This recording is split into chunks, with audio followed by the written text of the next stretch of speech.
O sujeito é o avesso do eu. O sujeito não existe. O sujeito é algo que não tem nada de substância.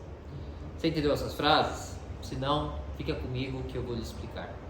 Olá, meu nome é Henrique Paes, sou professor de psicanálise, psicanalista clínico, fundador e idealizador do Instituto Henrique Paes. Bem-vindo ao meu canal.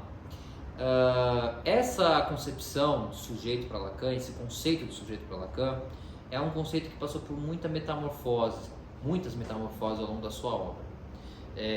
Inicialmente, veio ali de uma certa forma a contraponto do eu, aquela imagem que o sujeito tem de si, a imagem idealizada que ele tem, e o sujeito seria o contraposto, seria esse avesso.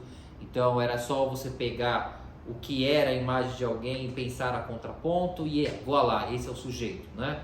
Então se alguém foi moralmente castrado a vida inteira, se alguém foi religioso, se alguém foi muito acanhado, o sujeito dessa pessoa vai ser a libertinagem, vai ser o ateísmo e assim segue. Por que não é assim?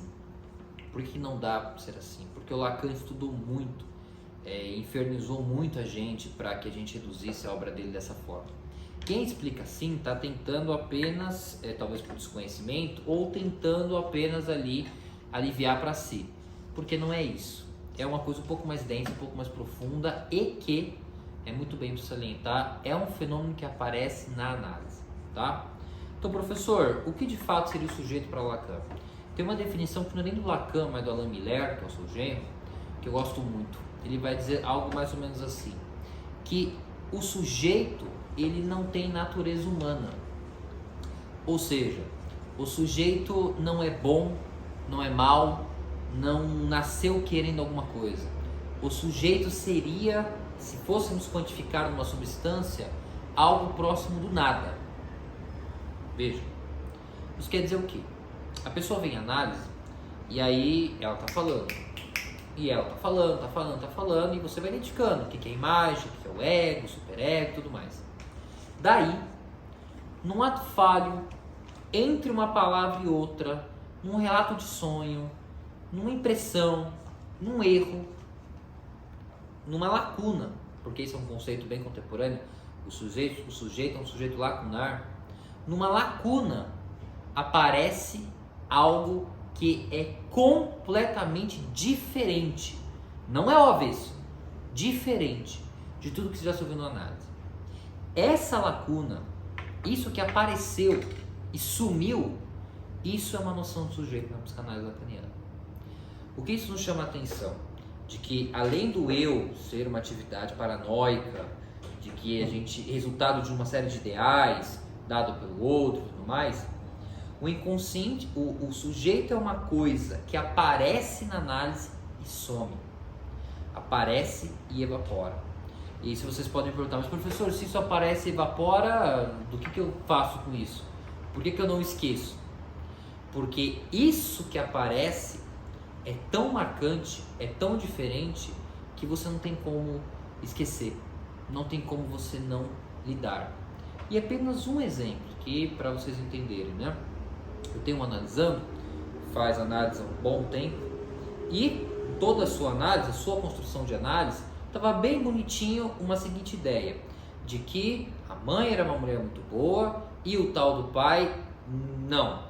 Portanto, esse pai não merecia a mãe, né? A mãe era muito boa. Livre associando, vai e vem. Em algum momento ele diz, Henrique, é como eu sempre digo para você todos esses anos, né? A minha mãe não mereceu meu pai. Ele comete um ato falho terrível. Ele fala alguma coisa que é diferente de tudo que ele já pensou na vida dele, de tudo que ele já construiu. Da onde é que surgiu isso? Por que isso surgiu? E é claro que ele disse essa frase, se espantou, isso depois se evaporou. Isso é uma noção do sujeito. Então, para Lacan, o sujeito, ele não é bom, ele não é mau, ele não é o avesso do seu eu, ele é algo que provém do inconsciente e que aparentemente não tem muito sentido, aparentemente não tem muita finalidade, aparentemente pode não ter um grande objetivo, mas ele vem, ele aparece e ele coloca o sujeito para pensar numa possibilidade de vida que ele nunca imaginou. Então, meus caros, minhas queridas, o sujeito não é apenas o avesso do eu, O sujeito ele é uma experiência lacunar. Ele é algo que vem entre duas ou mais palavras, que vem em sonhos, que vem em atos falhos e que quando aparece deixa um lastro, deixa algo, imprime algo no corpo e no psiquismo da pessoa. E que a partir disso a pessoa pode se aventurar e tentar pensar algo novo que ela não tinha pensado antes. Se você gostou desse conteúdo, comenta aqui, dúvidas também, inscreva-se no canal e deixe o seu like. Nos encontramos no próximo vídeo. Muito obrigado.